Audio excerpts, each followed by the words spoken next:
Kompüter artıq bir çox insanların həyat tərzinin bir elementini təşkil edir.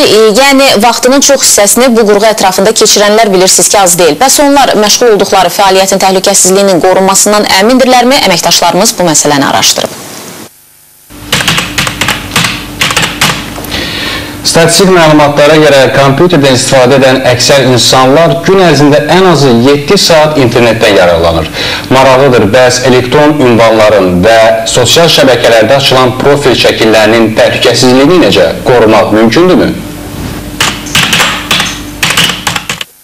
Bugün demək olar ki, əksər insanların elektron poçt və sosial şəbəkələrdə aktiv olan profil ünvanları var. Onlar bu informasiya vasitələrindən istifadə edərək yazışır, hətta məxfi olan məlumatları bir-birlərinə göndərirlər. Bəzən bu gizli informasiyaların kiminsə tərəfindən ələ keçməsi və ya elektron poçt ünvanının şifrəsinin kimlərsə tərəfindən sındırılması təhlükəsi yaranır. Təəssüf ki, bu hallarla rastlaşan şəxslər vəziyyət qarşısında aciz qalır və problemin həlli üçün üst tuturlar mütəxəssislərə. Bəzən onlar belə problemi həll etməkdə çətinlik çəkir.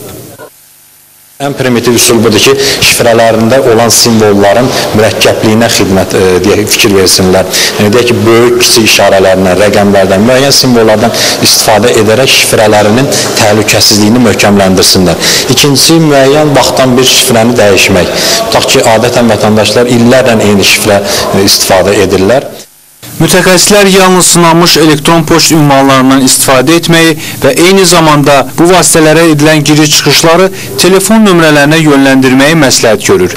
Belə olan halda hər bir istifadəçi öz elektron ünvanlarının təhlükəsizliyini təmin etmiş olar.